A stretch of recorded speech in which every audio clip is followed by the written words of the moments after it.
In today's episode, let's know what the effect of burning incense is. Namaste everyone and welcome to Om Incense Show with DJ, a show that helps you increase your incense quotient. So if you are an incense enthusiast, consider subscribing. Before we go ahead, I'd just like you to know that since I had to go out of station for a week or so, I had to just rush in and make these episodes. So I made the podcast. So this is the second and the last podcast before I'll be giving you again another review episode. So just wait for next Friday when I release the review episode for you.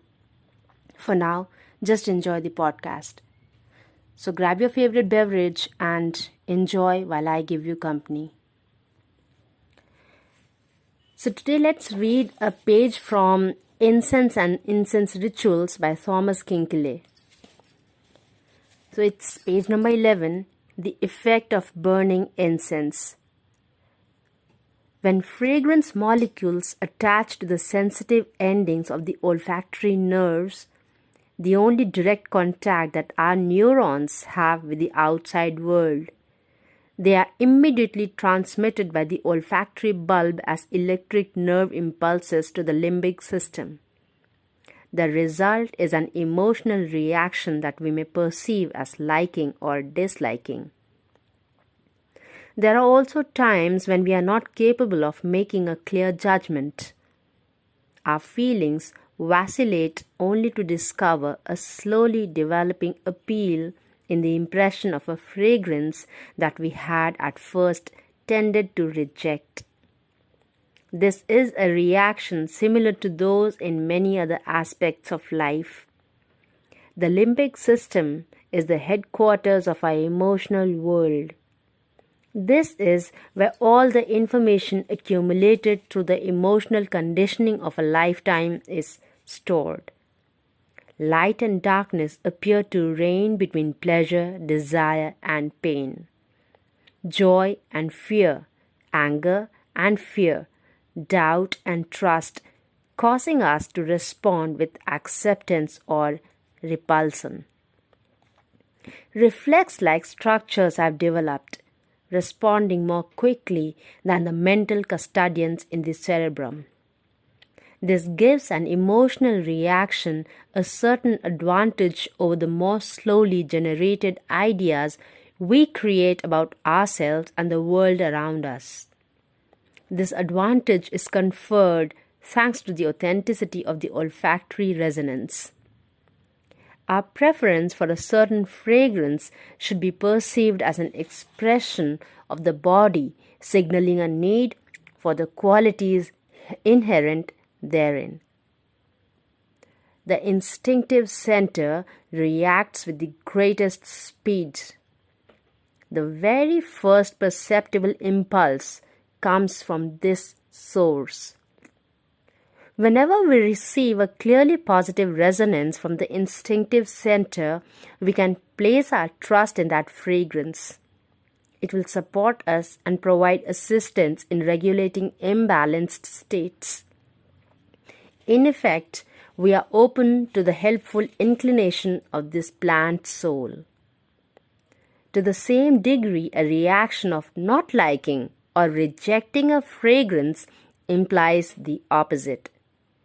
So we can see that the individual reaction to an incense fragrance must be the expression of an inner disposition, a willingness or not to open up to the characteristics of this fragrance.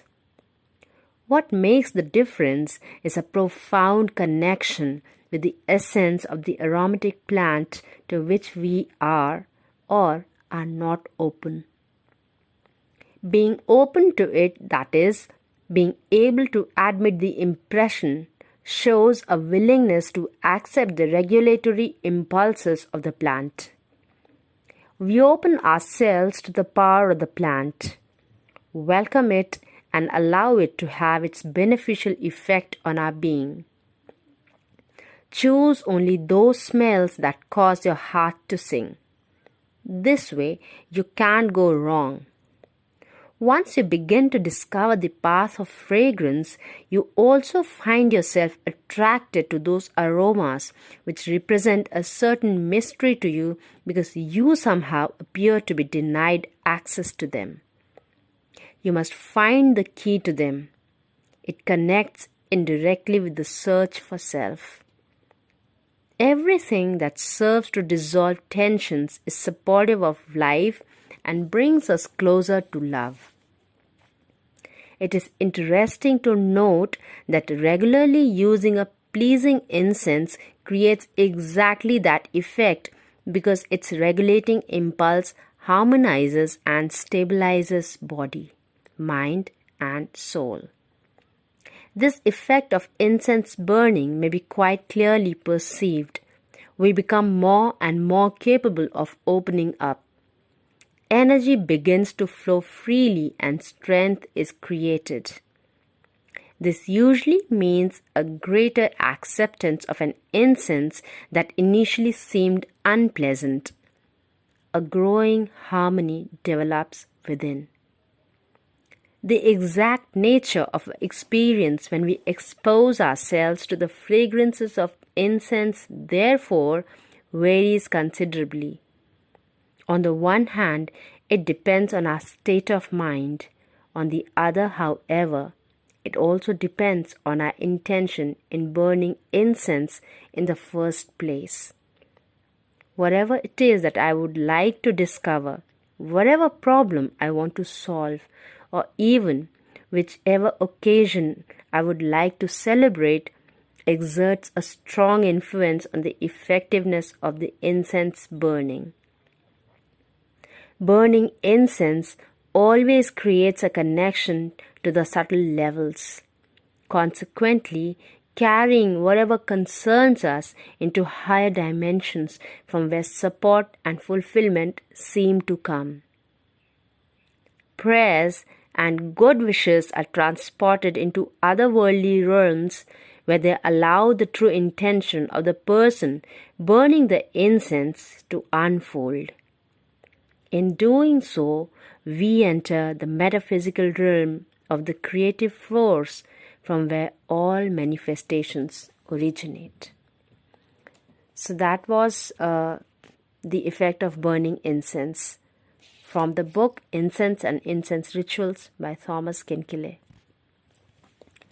So hope to see you again for the next episode where I do one of the reviews of probably Golok Nag Champa or Vrindavan flower. And by that time I'll be back to my home and I'll be able to shoot the video. For now I just had to rush, so I gave out the podcast, which I hope you must have enjoyed. So if you think somebody can learn something from it, share it with them. If you have any queries or comments, just write in the comment section below. If you want to buy the book, I'll be giving the link of it in the description box, so do check that out. I'll also be giving the link of my book Meri Pratham Sanskrit Pustika in the description, so just check that out as well. And so that's all for the episode today. Till we meet again next, take very good care of yourself. Namaste.